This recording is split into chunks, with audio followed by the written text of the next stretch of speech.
Good morning. In this part of the video, we are going to cover the explanation of On His Blindness. This is a kind of sonnet written by John Milton. तो John Milton के द्वारा जो लिखा गया एक प्रकार का sonnet है। क्या है ये? एक प्रकार का सोनेट है। तो सोनेट जो होती है वो कितने लाइन की होती है? आपकी 14 लाइन की पंक्ति होती है, आपका पोएम होती है, लेकिन ये अलग अलग प्रकार की होती है। जो जॉन मिल्टन ने ऑन हिज सोनेट लिखा है, थोड़ा सा उसके बारे में जानने का प्रयास करते हैं। ब्रीफली बताएंगे, ज्यादा अंदर नहीं जाएंगे, ठीक है। होता है क्या, इटली में एक पोइट होता है, इटली नाम का कंट्री में, ठीक है, जिसका नाम है पेट्रार्क। इसको पेट्रार्क भी कहते हैं। स्पेलिंग है PETRARCH, PETRARCH, ऐसा ही है पेट्रार्क। इसको पेट्रार्क या पेट्रार्क कहा जाता है, ठीक है। इन्होंने अपना एक सोनेट बनाया था जिसका नाम पड़ा पेट्रार्कन सोनेट। बाद में क्या हुआ, 16th सेंचुरी में, मतलब 16वीं सदी में, एक बहुत ही फेमस व्यक्ति था जिसका नाम था Sir Thomas Wyatt. Thomas Wyatt, ठीक है। यह व्यक्ति ने क्या किया, इसको इंट्रोड्यूस किया और उसके बाद क्या हुआ, ये इंग्लैंड में आ गया, ठीक है। तो इसको जो है जॉन मिल्टन ने फिर से अपने तरीके से अपने सोनेट में लिखने का प्रयास किया, और जो सोनेट उन्होंने प्रकार लिखी वो क्या क्या कहा गया, पेट्रार्कन सोनेट। तो ये तो रह गई सोनेट की बात। सोनेट अलग अलग प्रकार के होते हैं और हम कभी सोनेट जब पढ़ाएंगे तो उसके बारे में बताएंगे सोनेट कितने टाइप्स के होते हैं। अब चलते हैं थोड़ा इस सोनेट में और जानते हैं कि आखिर में क्यों लिखा गया। तो देखिए हुआ क्या कि 44 के अराउंड में, 44 एज की अराउंड में, आयु की उम्र में लगभग जॉन मिल्टन जो है इतना ब्रिलियंट स्टूडेंट रहा अपने जीवन काल का, और रिच फैमिली से बिलोंग करता था। ये जो है काफी अमीर परिवार से थे, ऐसा नहीं था गरीब थे। ये बहुत ही ब्रिलियंट स्टूडेंट थे, पढ़ने में इनका मन बहुत लगता था और देर देर रात तक पढ़ते रहते थे। तो क्या हुआ, ये अंधे हो गए, और अंधा होने के बाद इन्होंने इस सोनेट में ऑन हिज ब्लाइंडनेस में, क्योंकि नाम ही है ऑन हिज ब्लाइंडनेस, अपने अंधापन पर, जैसे कि नाम है सोनेट का, इन्होंने अपनी दर्द बयां किया। और दर्द में इन्होंने कुछ रिग्रेट लिखा है, कुछ इन्होंने ईश्वर से डर के बारे में भी लिखा है, फियर के बारे में भी लिखा है, और इन्होंने ये भी मेंशन किया है, जिक्र किया है इस सोनेट में कि ये और भी बेहतर लिख सकते थे अगर ये अंधे नहीं होते। हालांकि अंधा होने के बाद भी इनका जो सुपर वर्क आता है इसका नाम है पैराडाइस लॉस्ट। पैराडाइस लॉस्ट अंधा होने के बाद ही लिखा जाता है, पैराडाइस लॉस्ट, ठीक है। ये इतना अच्छा एपिक होता है, एपिक कह सकते हैं इसको। पैराडाइस जो लॉस्ट होते हैं ये एक प्रकार का एपिक होते हैं। एपिक का मतलब होता है महाकाव्य होते हैं, जैसे रामायण महाभारत होते हैं। इसके बाद सैमसंग एग्नेस्टिस वगैरह जो होते हैं इसी के बाद लिखा जाता है, ठीक है। तो चलिए अब हम इसको शुरू करते हैं और जानते हैं थोड़ा सा इनके बारे में, देखते हैं क्या सब दे रखा है। ये तो मैंने ब्रीफली थोड़ा सा बता दिया। देखिए, क्योंकि अंधा होने के बाद लिखे थे, तो अब मन में क्वेश्चन होगा कि अंधा होने के बाद कोई व्यक्ति कैसे लिख सकता है। तो इनके अंदर इतना टैलेंट था कि अंधा होने के बाद भी लिखते थे। हालांकि इसके ऊपर क्रिटिक्स जो है अलग अलग मत देते हैं, लेकिन अभी फिलहाल में आपको इस पोएम को जानना है, सोनेट को जानना है, तो उतना डीपली नहीं जानना है, ठीक है। चलते हैं। इनका जो जन्म है जॉन मिल्टन का वो 1608 में हुआ था। देखिए 9 दिसंबर दे दिया है, तो इनका जन्म जो है 9 दिसंबर 1680 को कहाँ हुआ था, तो लंदन में हुआ था, और जगह का नाम है ब्रेड स्ट्रीट में।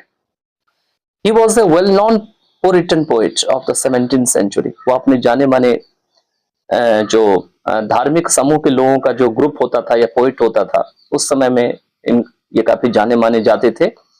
और 17th सेंचुरी में, 17th सेंचुरी कब शुरू हुआ, 1601 से लेकर 1699 तक। इट इज वाइडली एक्नॉलेज्ड, मतलब काफी बड़े पैमाने पर यह स्वीकार किया जाता है।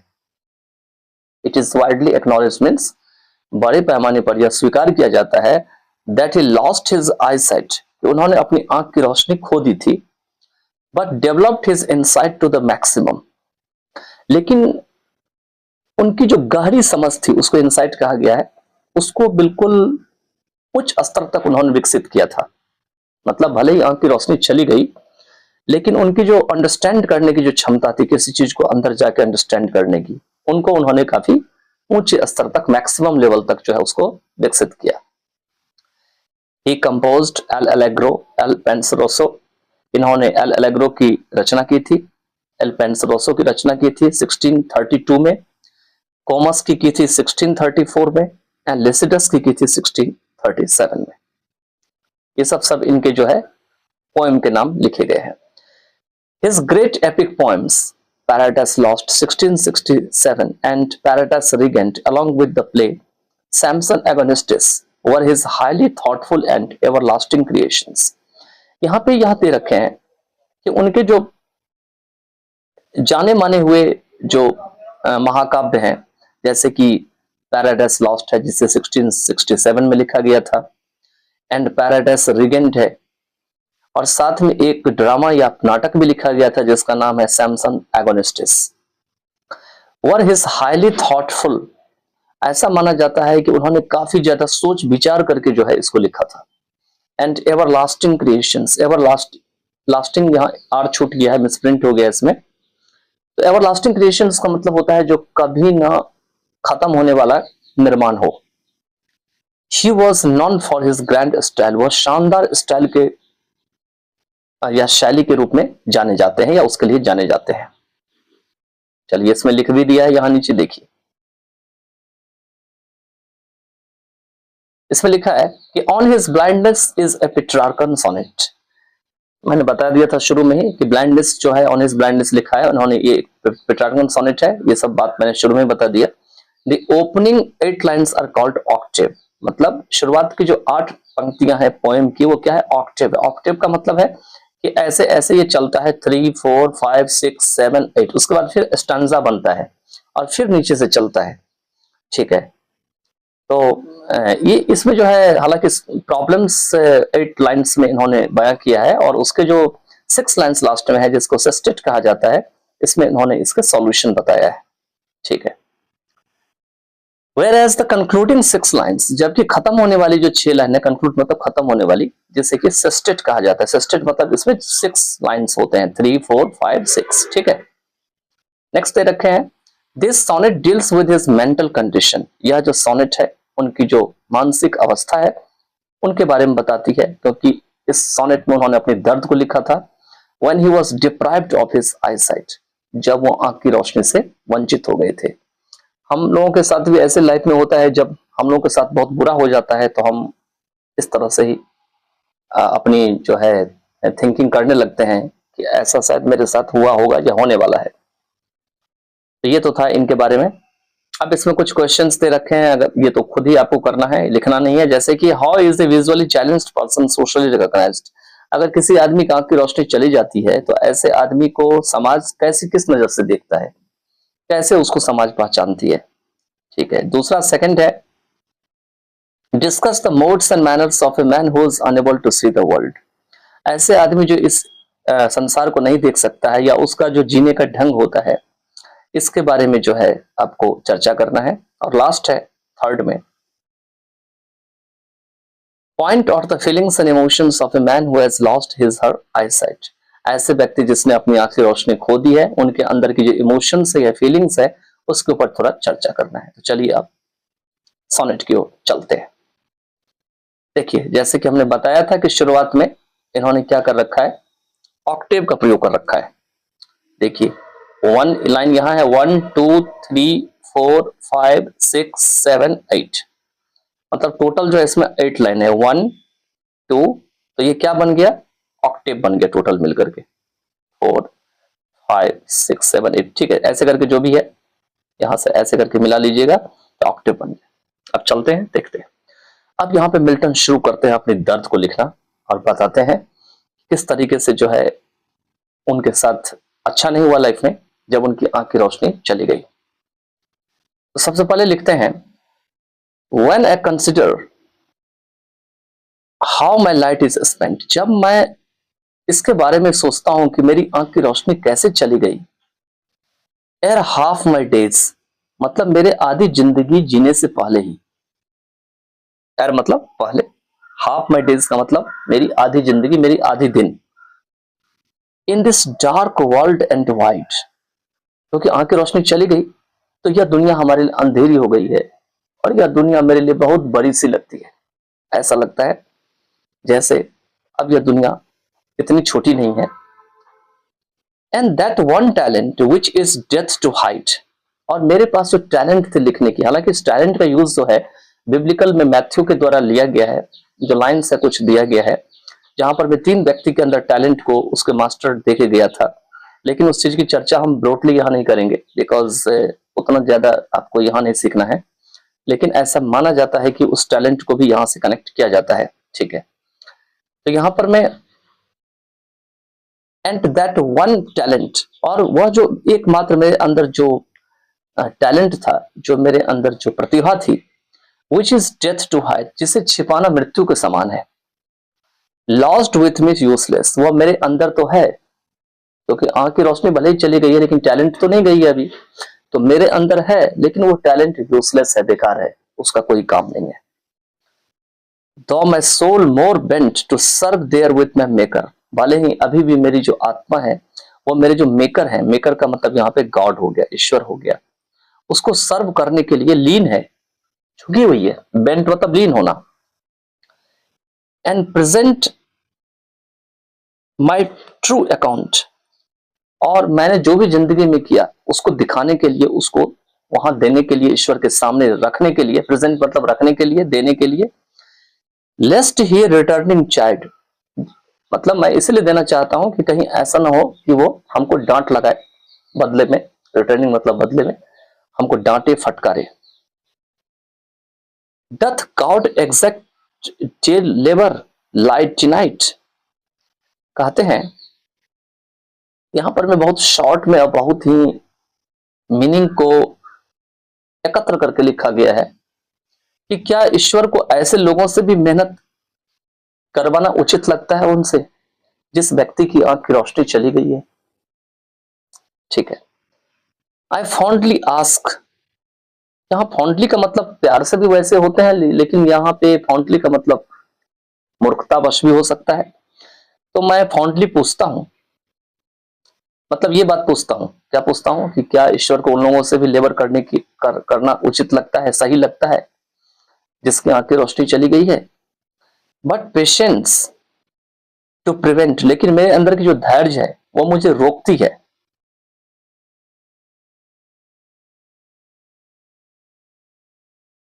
दैट मर्मर सून रिप्लाइज, और मेरे अंदर से हल्की हल्की सी आवाज आती है और उस आवाज में उत्तर मिलता है।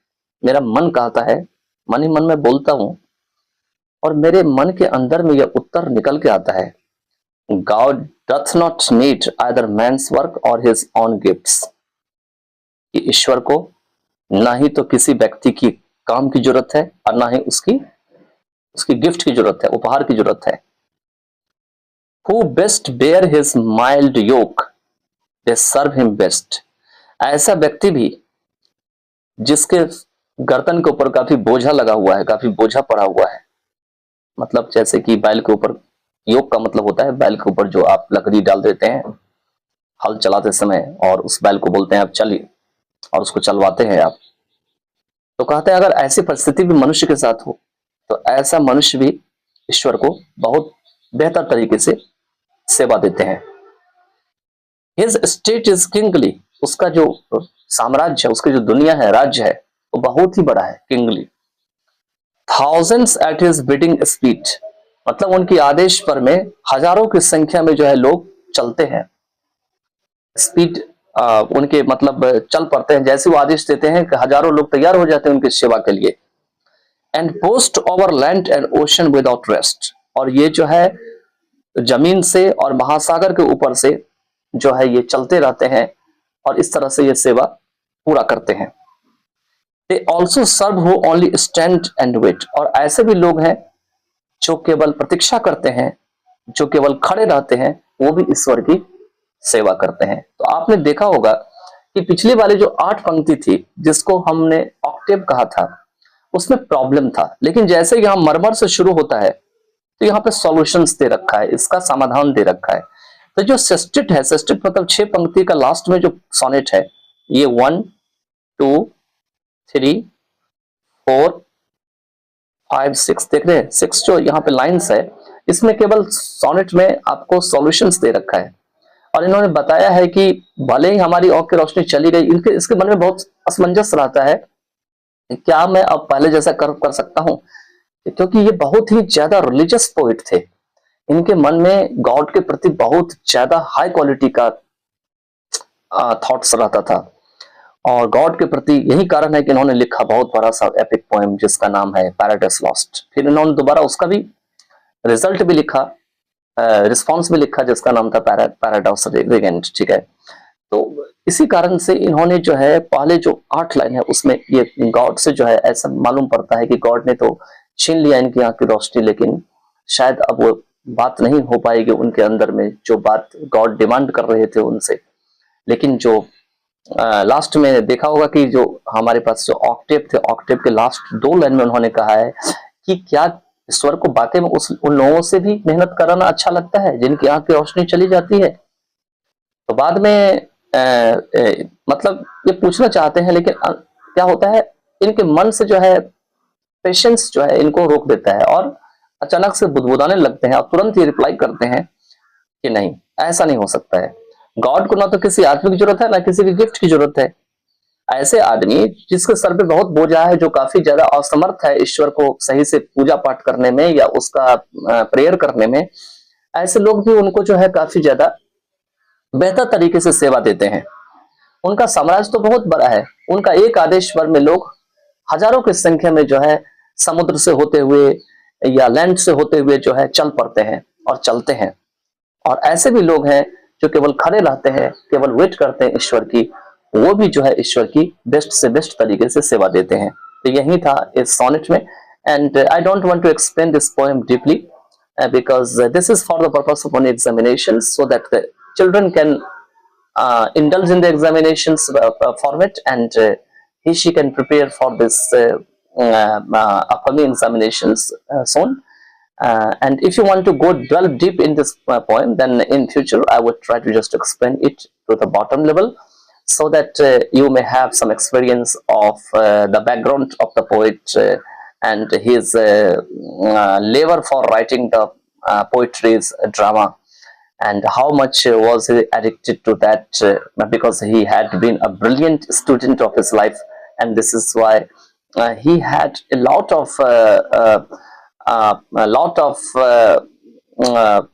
of enthusiasm to create such kind of the works.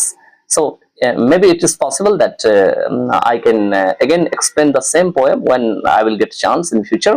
But if you just complete, अगर आप इतना भी complete करते हैं, तो what would happen that you will be able to pass in the exam with good marks, and you will be able to also analyze and also make the meaning of the sonnets very well, and you would not have any kind of the confusion from the beginning to the end. From the eight lines you would have studied so far, that they are known as the octave, and the last 6 lines they are known as sestet. In the 8 lines we had the problems, and in the 6 concluding lines, that is called sestet, we have the solution. So with this we end this poem, and in the next part of the video I'll be again present with the question answer of this sonnet. So by then, take care of yourself. God bless you. Good morning. In this part of the video we are going to cover on his blindness word winning. On his blindness का इसमें हम word करेंगे, जो class 9th का poem number 2 का है।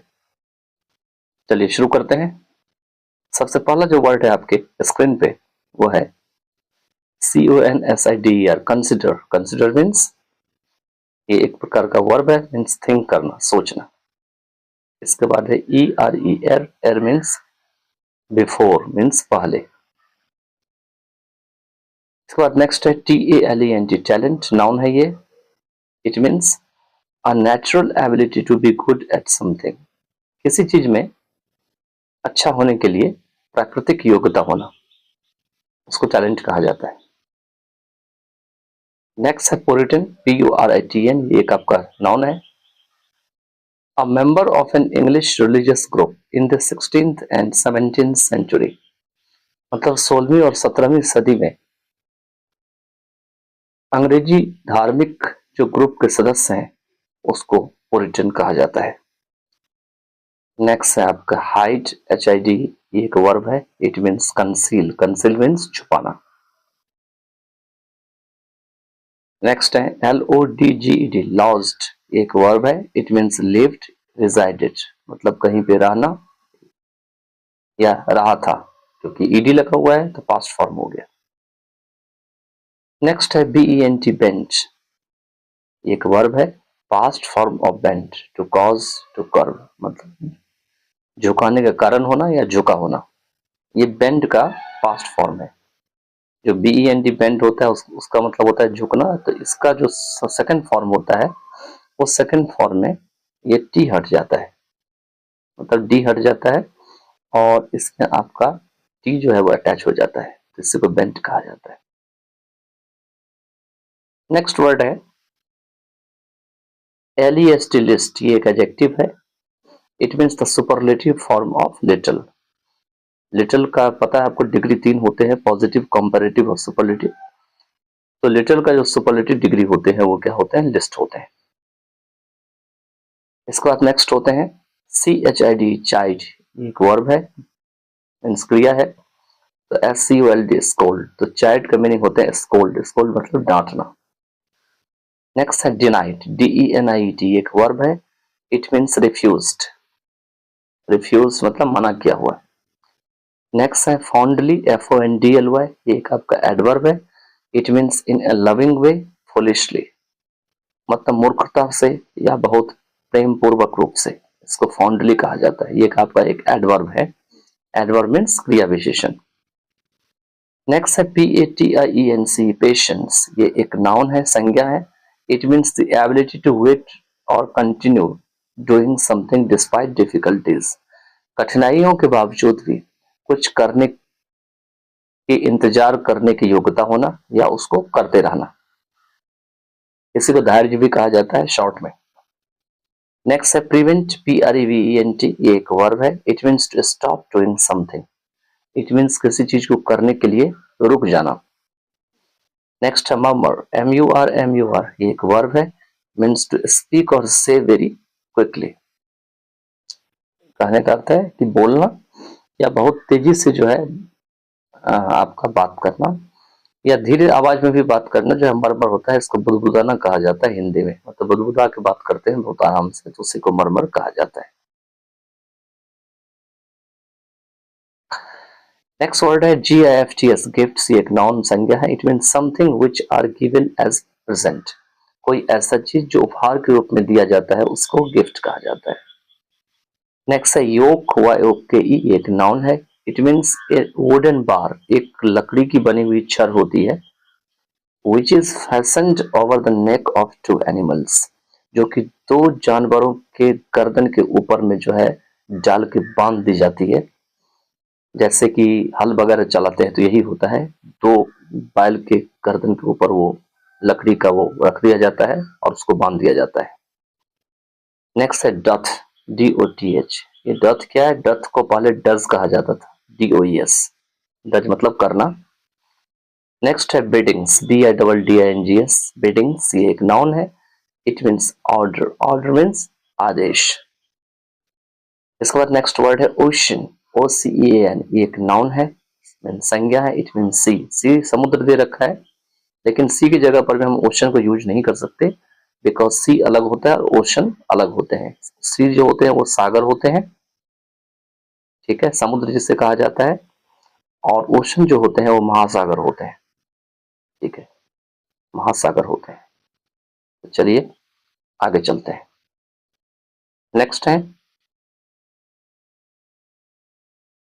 SONNET, sonnet, ये एक नाउन है, मीन संज्ञा है, ए पोम दैट हैज 14 लाइन्स, एक ऐसी कविता जिसमें 14 पंक्तियां होती है, मतलब ऐसे ऐसे करके आपको 14 को पंक्ति मिलेगा टोटल, तो ऐसी जो कविता होती है उसको सोनेट कहा जाता है। ईच यूजुअली कंटेनिंग 10 सिलेबल्स, मतलब हर एक जो लाइन में कितना सिलेबल्स होता है, 10 सिलेबल्स। तो जब आप पोएम पढ़िएगा तो पता लगेगा सिलेबल क्या होती है, तो हर एक जो लाइन में आपको 10 सिलेबल मिलेगा, ठीक है। उसके बाद है and a fixed pattern of rhyme, मतलब जब आप राइम कर रहे होते हैं, उसको बोलने का प्रयास कर रहे होते हैं, तो उसमें आपको पैटर्न जो है वो एक फिक्स्ड होता है, तो उसी को सोनेट कहा जाता है। नेक्स्ट वर्ड है डिप्राइव, DEPRIV, ये एक वर्ब क्रिया है। It means to prevent somebody something from having something, मतलब किसी चीज को पास होने के लिए किसी व्यक्ति या किसी चीज को मना करना या उसको रोकना। To take away something from somebody, किसी व्यक्ति से कोई चीज ले लेना, तो इसी को डिप्राइव कहा जाता है। शॉर्ट में इसको वंचित करना कहा जाता है। किसी चीज से अगर किसी को वो वंचित कर देता है, उसको उससे ले लिया जाता है, तो उसको डिप्राइव कहा जाता है। नेक्स्ट है CONCLUD, कंक्लूड, ये एक वर्ब है, मीन्स क्रिया है। मीन्स टू एंड और to bring something to an end, मतलब खत्म करना या किसी चीज को समाप्ति की ओर लाना, तो इसको कंक्लूड कहा जाता है। Next word is COMPOSE, compose, ये एक वर्ब है। It means to produce a piece of writing using careful thought, मतलब एक लिखने की का जो कहानी है उसको तैयार करना बहुत ही सावधानी पूर्वक विचार से। नेक्स्ट है इनसाइट, INSIGHT, एक नाउन है। It means a deep understanding of what somebody something is like, मतलब कोई भी व्यक्ति या कोई चीज किस तरह का है उसके प्रति आपके अंदर में गहरी समझ होना, तो उसी को इनसाइट कहा जाता है। नेक्स्ट वर्ड है ACKNOWLEDGE, ये एक वर्ब है, क्रिया है। इसको कहा जाता है acknowledge. Acknowledge means to accept और admit that something is true और एग्जिस्ट, मतलब यह एक्सेप्ट कर लेना, स्वीकार कर लेना या मन में उतार लेना कि कोई चीज सत्य है और कोई चीज वाकई में है, एग्जिस्ट करता है। नेक्स्ट है वाइडली, ये एक एडवर्ब है, मीन्स क्रिया विशेषण है। It means to a great extent, मतलब काफी लंबी रूप से, मतलब ग्रेट एक्सटेंट का मतलब हुआ कि काफी ज्यादा फैला हुआ, काफी विस्तृत तरीके से, काफी लंबे तरीके से, उसको वाइडली कहा जाता है। तो इसके साथ we have completed the word meaning of on his blindness, हमने ब्लाइंडनेस का वर्ड मीनिंग कर लिया है। In the next part of the video will be doing explanation of the poem. Going to cover short answer question from On His Blindness written by John Milton. तो John Milton के द्वारा जो लिखा गया यह पोएम है जिसका नाम है ऑन हिज ब्लाइंडनेस, इसको जो है जॉन मिल्टन ने लिखा था, और इस पोएम में जॉन मिल्टन ने अपनी दर्द को लिखा था। तो उसी के ऊपर क्वेश्चन आंसर में आपको वैसा ही कुछ मिलेगा जब मैं इसकी क्वेश्चन और आंसर को एक्सप्लेन करूंगा। तो चलिए देखते हैं सबसे पहला क्वेश्चन जो है इसमें क्या दे रखा है। तो क्वेश्चन नंबर जो 1 है, ये दे रखे हैं what is meant by my light is spent, मतलब ये जो माई लाइट इज स्पेंट, लाइट का मतलब यहाँ पे है आँख की जो रोशनी है, उसके बारे में चर्चा की गई है कि मेरी आँख की जो रोशनी चली गई, स्पेंट हो गया, तो यहाँ पे इसका क्या मतलब है। तो आंसर में दे रखे हैं कि the line my light is spent means that the poet lost his eyesight at an early age. कहते जो लाइन लिखा हुआ है माई लाइट इज स्पेंट, इसका मतलब यह है कि जो कवि है उन्होंने अपनी आई साइट, मतलब आँख की जो रोशनी है उसी को आई साइट कहा गया है, उसको वो खो चुके हैं बहुत ही कम अवस्था में, एट एन अर्ली एज। और क्या होता है कि जब ये अपनी आँख की रोशनी खो देते हैं तो इतनी बड़ी दुनिया में सब कुछ इन्हें अंधेरा ही अंधेरा सा नजर आता है। तो वही बात इस क्वेश्चन में लिखी गई है। क्वेश्चन नंबर 2 है why is the world dark and wide to the poet, कवि के लिए यह जो दुनिया है वो अंधेरा है और बहुत बड़ा सा हो गया है, ऐसा क्यों है। तो आंसर में है the world is dark and wide to the poet because of his blindness, जो दुनिया है वो कवि के लिए या कवि के प्रति डार्क हो गया है, अंधेरा हो गया और बहुत बड़ा सा लग रहा है, क्योंकि वो अंधा हो गया है और वो अपने अंधापन के कारण, बिकॉज ऑफ हिज जो ब्लाइंडनेस है, उनको यह दुनिया डार्क और वाइट दिखाई देती है। नेक्स्ट रखें who is the maker in this sonnet, क्योंकि सोनेट भी एक प्रकार का पोएम होती है और सोनेट जो होती है वो 14 लाइन की मुख्यतः पोएम होती है, जो अलग अलग प्रकार के सोनेट होती है, जिसके बारे में हम पोएम में चर्चा करेंगे। तो दे रखे हैं कि who is the maker in this sonnet, मतलब ये जो सोनेट है उससे मेकर कौन है, आखिर में मेकर किसको कहा गया है। ठीक है, तो आंसर में है God is the maker in this sonnet, जो ईश्वर है वह इस सोनेट में क्या है, मेकर है। क्वेश्चन नंबर 4 है, is God a hard task master, कहते हैं क्या जो ईश्वर है वह एक कठोर काम करवाने वाला स्वामी है या टास्क मास्टर है। तो आंसर में दे रखे हैं yes, God demands hard work, कि जो ईश्वर है वो कठिन परिश्रम का डिमांड करते हैं कि तुम कठिन मेहनत करो। Despite challenges and hardships in the life, मतलब अपने जीवन में कठिनाइयाँ और चुनौतियों के बावजूद भी तुम कठिन मेहनत करते रहो, और यही ईश्वर की मांग होती है। ईश्वर यह नहीं देखता है कि आपके जीवन में कितनी चैलेंजेस है, कितनी चुनौतियां हैं, कितनी कठिनाइयां हैं, बल्कि ईश्वर जो है आपसे कठिन परिश्रम चाहती है कि चाहे आपके जीवन में कितनी भी चुनौतियां हों, कितनी भी कठिनाइयां हों, लेकिन आपको कठिन परिश्रम करते रहना है। क्वेश्चन नंबर 5 है, does God require his appreciation, क्या ईश्वर को उनकी प्रशंसा करने की जरूरत होती है। तो आंसर में है yes, God require his appreciation, जो ईश्वर होते हैं उन्हें अपनी प्रशंसा की जरूरत होती है, खास करके उन लोगों से, from those who wish to serve him, खास करके उन लोगों से जो उनकी सेवा करने की इच्छा करते हैं या सेवा करना पसंद करते हैं। क्वेश्चन नंबर 6 है, is Milton afraid of the Almighty, क्या जो मिल्टन है वो सर्वशक्तिमान, अलमाइटी मीन सर्वशक्तिमान हैं, जो ईश्वर होते हैं, क्या उनसे वो डरे रहते हैं, एफ्रेड रहते हैं। तो आंसर में है यस, इसमें दे रखे हैं हाँ, Milton is afraid of Almighty, कि जो मिल्टन है वो अलमाइटी मतलब ईश्वर जो सर्वशक्तिमान है उससे वो डरे रहते हैं, एफ्रेड रहते हैं। लास्ट क्वेश्चन है, discuss the meaning of the closing lines, जब ये पोएम एंड होने लगता है तो ये कुछ लाइन्स आते हैं इसके लास्ट में, तो कहते हैं ये जो ख़त्म होने वाला लाइन है उसके बारे में थोड़ा चर्चा करें कि आखिर में क्या मतलब है। जिस लाइन में लिखा हुआ है they also serve who only stand and wait, कहते हैं वो लोग जो स्टैंड रहते हैं और इंतज़ार करते हैं वो लोग भी ईश्वर की सेवा करते हैं। तो इसी के बारे में आंसर में बताना है। तो आंसर में दे रखे हैं in this line the poet says that, इस लाइन में यहाँ पे कॉमा लगा दीजिएगा इन दिस लाइन के बाद, कि इस पंक्ति में कवि कहते हैं, क्या कहते हैं कि that one does not need to work, कि व्यक्ति को काम करने की जरूरत नहीं है, if one stands and waits for him faithfully, अगर कोई व्यक्ति जो है वो उनके प्रति इंतज़ार करता है और उनके प्रति जो है बहुत ही विश्वास रूप से उनके लिए खड़ा रहता है। Really such people serve him, वाकई में ऐसे लोग जो हैं वो उनकी सेवा करते हैं। क्यों ऐसा लिखा है, क्योंकि आप काम भी करते रहिएगा और ईश्वर की भी सेवा कीजिएगा तो ये तो पॉसिबल नहीं है। या तो सुबह से लेकर आप शाम तक काम कीजिए या ईश्वर की सेवा कीजिए, लेकिन कर्म को ही जो है वो पूजा कहा गया है बहुत सारे रिलीजन में। तो इसीलिए यहाँ पे लिखा गया है कि अगर भले ही आप काम नहीं कर पाते हैं उनके ईश्वर के लिए, लेकिन अगर आप उनके लिए खड़े रहते हैं, उनका इंतजार करते हैं, तो भी ऐसे लोग जो है उनकी सेवा करते हैं।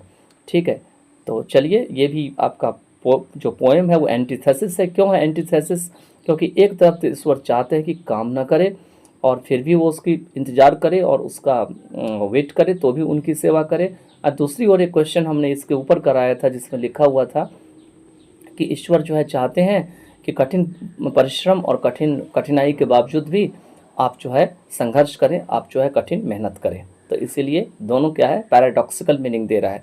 तो चलिए in the next part of the video I'll be again present with long answer question. By then take care of yourself, try to write down these questions and try to understand the meaning deeply so that you may have also the experience of the word power and then sentences order, how are the sentences arranged and how can they give different meanings altogether.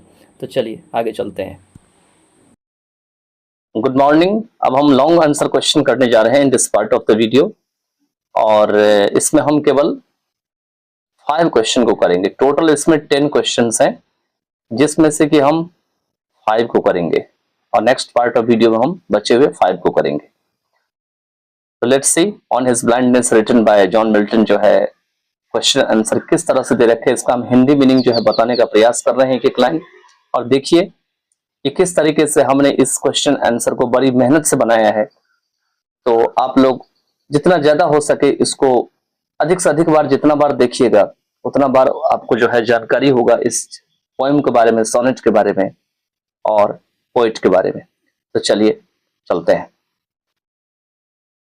Question number first है, discuss the poets feeling and emotions. यहाँ पे जो John Milton है वही है poet on his blindness का। तो उसकी जो फीलिंग है और उसकी जो इमोशन है, दोनों वर्ड को मैंने कई बार एक्सप्लेन कर रखा है और भी जगह पर में। तो फीलिंग और इमोशन को जो है उसकी चर्चा करनी है, उसके बारे में बतानी है। हालांकि इसका आंसर बहुत बड़ा हो सकता था, लेकिन मैंने इसको बहुत प्रयास करके उसको छोटा किया हूं। तो देखिए इसमें आंसर में दे रखा है, in the poem the poet is extremely sad because of his blindness. इस कविता में कवि बहुत ही अधिक दुखी होते हैं अपनी अंधापन के कारण। बिकॉज ऑफ मतलब के कारण, और हिज ब्लाइंडनेस मीन्स अपनी अंधापन के कारण। With it there is no light in the world. इसके साथ क्या होता है कि दुनिया में जो प्रकाश होती है, जो रोशनी होती है, उनके लिए वो गायब हो जाती है, वो समाप्त हो जाती है। He requires eyesight to write words on paper properly. उसे आंख की रोशनी की जरूरत पड़ती है पेपर पर में वर्ड्स को लिखने के लिए, शब्दों को ठीक ठीक। But he could not use his talent as before. लेकिन अब वह पहले की तरह अपनी प्रतिभा को, टैलेंट को प्रयोग नहीं कर सकते थे, यूज नहीं कर सकते थे। Which made him feel frustrated. जिसने क्या किया, उन्हें काफी ज्यादा निराश किया। एंड हेल्पलेस, और निस्सहाय बना दिया, उन्हें लाचार बना दिया उन्हें। On the one hand, on the one hand means एक और, he feels angry for making him blind. उन्हें कैसा फीलिंग होता है कि उन्हें अंधा बना दिया गया है, तो ऐसा उन्हें फील होता है, इसके लिए उन्हें गुस्सा भी चढ़ता है। He also feels afraid of disappointing God for fulfilling the task on the other. और उन्हें इस बात का भी डर रहता है दूसरी ओर कि वो ईश्वर के दिए हुए जो टास्क हैं उनको वो पूरा नहीं कर पाएंगे, ईश्वर को वो निराश करेंगे। डिसअपॉइंट मतलब निराश करना। देयरफॉर, इसी कारण से, the poet has willingness to work.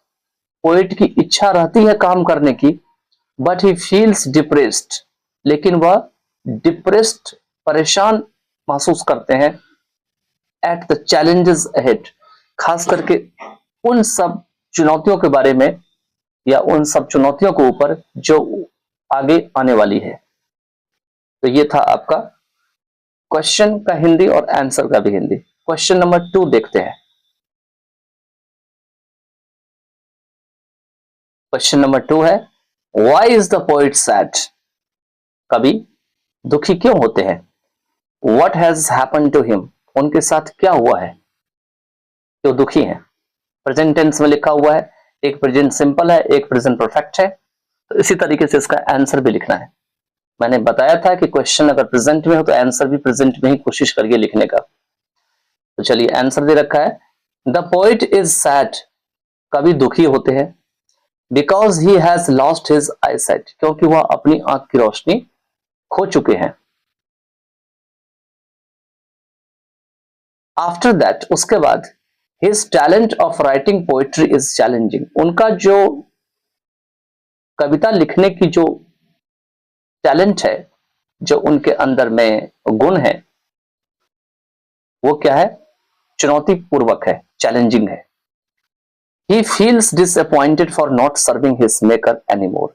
अब वो निराश महसूस करते हैं कि वो अपने जो मेकर है, मेकर मतलब गॉड है, ईश्वर है, ईश्वर को यहाँ पे मेकर कहा गया है, उनकी सेवा जो है और अधिक, एनीमोर मतलब और अधिक जो है वो नहीं कर पाते हैं या नहीं कर सकते हैं। तो उसके लिए वो क्या है, डिसअपॉइंटेड फील करते हैं। नेक्स्ट क्वेश्चन है, Why does the poet fear from God in this poem?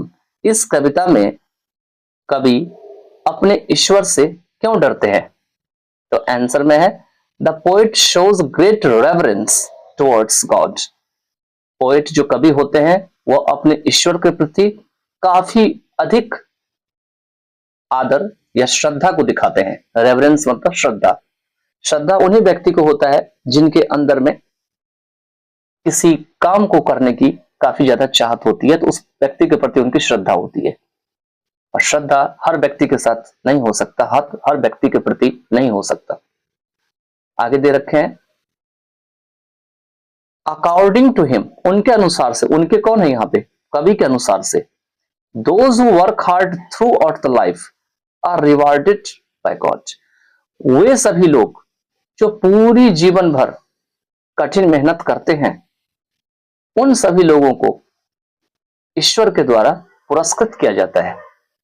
यह आपका एडजेक्टिव क्लॉज में लिखा हुआ है, जैसे इसमें दिया हुआ है। ठीक है, आगे दे रखे हैं देयरफॉर, इस कारण से ही इज अफ्रेड, उसे उन्हें डर है।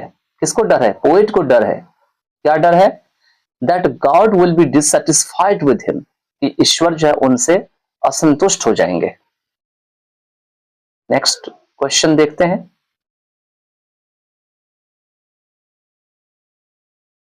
क्वेश्चन नंबर 4 है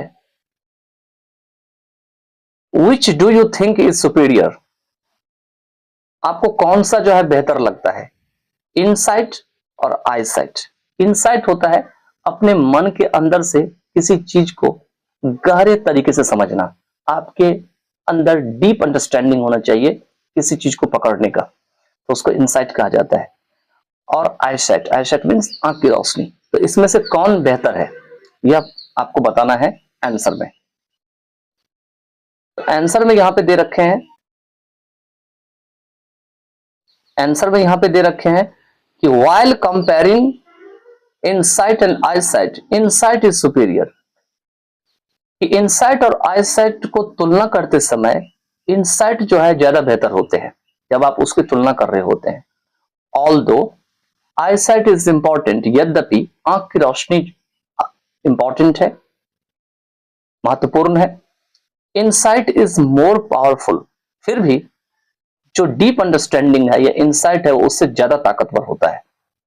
आपने देखा होगा कई लोग अंधे होते हैं, लेकिन वो अपने डीप सेंस से, डीप अंडरस्टैंडिंग से अगल बगल की चीजों को एहसास करते हैं, फील करते हैं, महसूस करते हैं। ये उनका इनसाइट होता है, इसीलिए ऐसा वो कर पाते हैं। आगे दे रखे हैं it provides important things in our life. या इनसाइट जो होते हैं वो हमारे जीवन में महत्वपूर्ण चीजें प्रदान कराते हैं। नेक्स्ट दे रखे हैं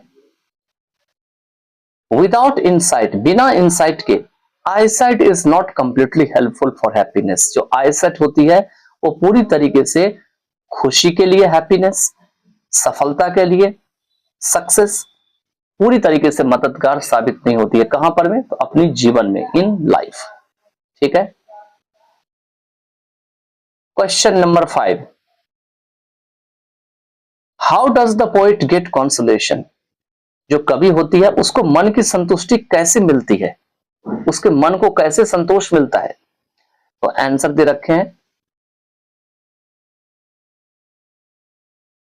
the poet is afraid that he is unable to work and fulfil the demands of God. Poet को डर रहता है कि वह अब काम करने के योग्य नहीं है, and fulfil the demands of God, और ईश्वर की जो मांग है उसको पूरा करने की। ऑन लूजिंग हिज आईसाइट, अपनी आंख की रोशनी को खोने पर में, या खोने के बाद भी कह सकते हैं, दोनों ही इसमें मीनिंग हो सकता है, या तो खोना भी हो सकता है या खोने के बाद भी हो सकता है। ठीक है, तो ऑन लूजिंग हिज आईसाइट, अपनी आंख की रोशनी खोने पर, ही फियर्स, उन्हें डर लगता है, that he will anger God by not working hard anymore, कि वह ईश्वर को क्रोधित कर देंगे और अधिक कठिन परिश्रम नहीं करने पर। But he is consoled by patience, लेकिन उन्हें मन की संतुष्टि कैसे मिलती है? तो धैर्य के जरिए मिलती है, पेशेंस उनके अंदर होती है। ही फाइंड्स दैट, वह पाते हैं कि गॉड रिवॉर्ड्स दोज गॉड उनको भी पुरस्कृत करते हैं, who serve him by waiting for him, जो कि उनकी सेवा करते हैं, उनके पास खड़े रह के या उनका इंतजार करते हुए, फेथफुली मतलब मन में बहुत ही आपके अंदर में विश्वास होना चाहिए, एज वेल साथ में, एज वेल मतलब भी कह सकते हैं और एज वेल साथ में भी कह सकते हैं। तो ऐसे लोग भी जो है ईश्वर के द्वारा पुरस्कृत कर देते हैं, जो कठिन परिश्रम नहीं करते हैं बल्कि उनका इंतजार कर रहे होते हैं, उनके बगल में रहते हैं और फेथफुली मन में उनके प्रति ईश्वर के का अच्छा विचार होता है। ऐसे लोग भी जो है ईश्वर की सेवा करते हैं और ऐसे लोग भी ईश्वर के द्वारा पुरस्कृत होते हैं। तो यही था आपका 5 question. In the next part of the video I will complete 6 to 10 questions. So you have to go through this video again and again. You can reverse the video so that you may have a great understanding of this question answer or the poem, and you can easily write or learn such kinds of the question answer. By then, take care of yourself. Good morning. In this part of the video, we are going to cover the rest 5 question answer from the poem that is a sonnet written by John Milton on his blindness. इससे पिछली वाली जो हमारी video है उसमें हमने 1 से लेकर के और 5 तक के जो है क्वेश्चन आंसर हमने करवाए थे। तो चलिए हम शुरू करते हैं। तो फर्स्ट क्वेश्चन है आपके स्क्रीन पर में, हु आंसर्ड हिज क्वेश्चन, कि उसके जो प्रश्न है उसका जवाब किसने दिया। तो आंसर में है, on losing his eyesight the poet was unable to write poems and hard work. अपनी आंख की रोशनी खोने पर या उसके खोने के बाद पोएट ना ही तो अपनी पोएम को लिखने के योग्य थे और ना ही कठिन परिश्रम करने के योग्य थे। He asked God about hard work, उन्होंने ईश्वर से कठिन मेहनत के बारे में पूछा। Consequently, patience answered his question, और परिणाम स्वरूप क्या हुआ, धैर्य ने उनके प्रश्न का जवाब दिया। Patience said that God rewarded those who served him by waiting faithfully for him.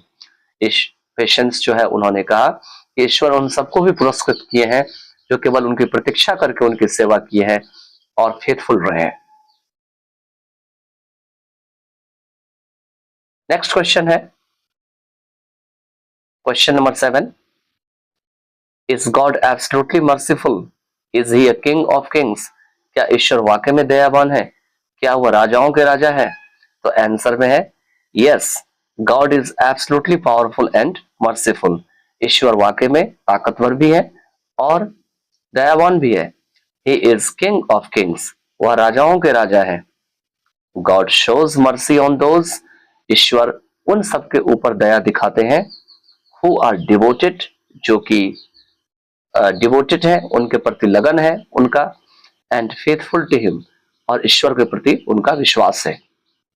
As a king understands his subjects, he understands us, जैसे राजा अपनी प्रजाओं को समझते हैं वैसे ही वह हमें समझते हैं। वह का मतलब यहाँ ईश्वर हो गया, ईश्वर हमें समझते हैं।